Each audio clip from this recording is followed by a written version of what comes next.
How the Grinch Stole Christmas by Dr. Seuss.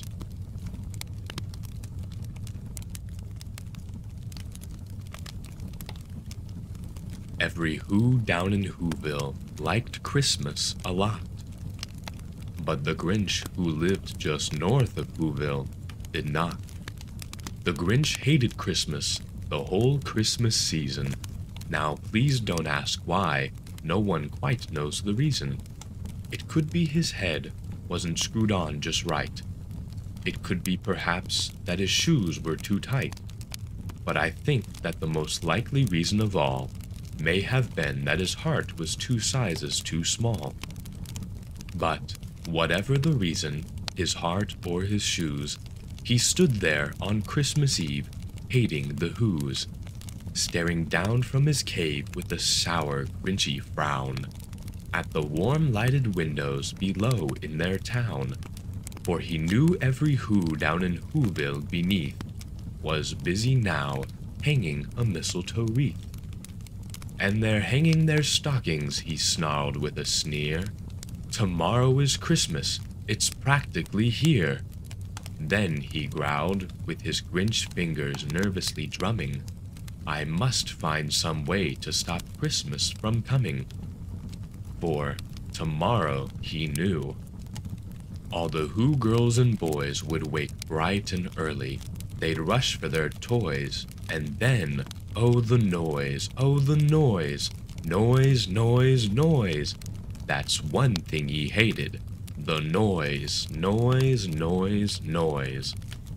Then the Whos, young and old, would sit down to a feast, and they'd feast, and they'd feast, and they'd feast, feast, feast, feast. They would feast on Who pudding and rare Who roast beast, which was something the Grinch couldn't stand in the least.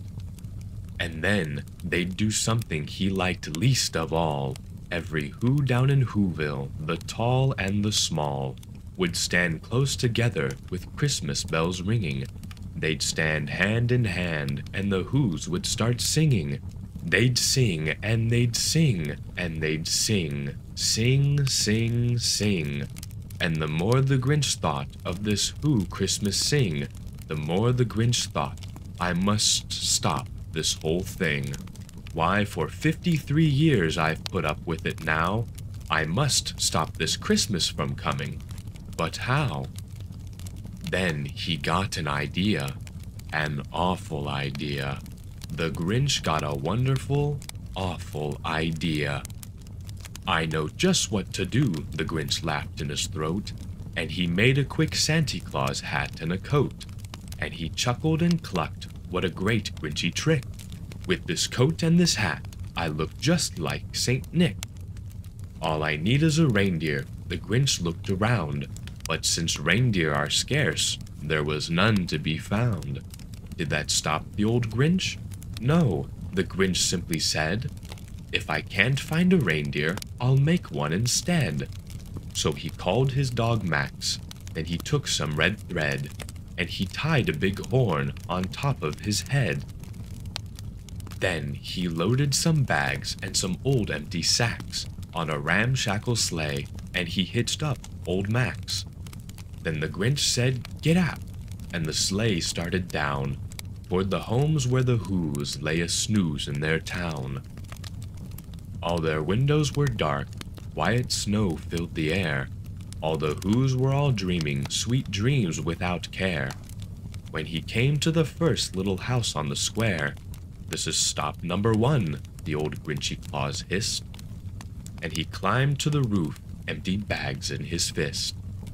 Then he slid down the chimney, a rather tight pinch. But if Santa could do it, then so could the Grinch. He got stuck only once, for a moment or two. Then he stuck his head out of the fireplace flue, where the little Who stockings all hung in a row. These stockings, he grinned, are the first things to go. Then he slithered and slunk, with a smile most unpleasant, around the whole room, and he took every present. Pop guns and bicycles, roller skates, drums, checkerboards, tricycles, popcorn and plums, and he stuffed them in bags. Then the Grinch, very nimbly, stuffed all the bags, one by one, up the chimbley. Then he slunk to the icebox. He took the Who's feast. He took the Who pudding. He took the roast beast. He cleaned out that icebox as quick as a flash. Why, that Grinch even took their last can of Who hash. Then he stuffed all the food up the chimney with glee. And now, grinned the Grinch, I will stuff up the tree. And the Grinch grabbed the tree and he started to shove, when he heard a small sound like the coo of a dove. He turned around fast and he saw a small Who, little Cindy Lou Who was not more than 2. The Grinch had been caught by this tiny Who daughter, who'd got out of bed for a cup of cold water. She stared at the Grinch and said, Santa Claus, why? Why are you taking our Christmas tree? Why? But you know that old Grinch was so smart and so slick. He thought up a lie, and he thought it up quick. Why, my sweet little tot, the fake Santa Claus lied.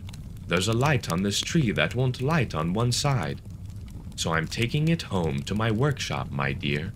I'll fix it up there, and I'll bring it back here. And his fib fooled the child, then he patted her head, and he got her a drink, and he sent her to bed. And when Cindy Lou Who went to bed with her cup, he went to the chimney and stuffed the tree up. Then the last thing he took was the log for their fire. Then he went up the chimney himself, the old liar.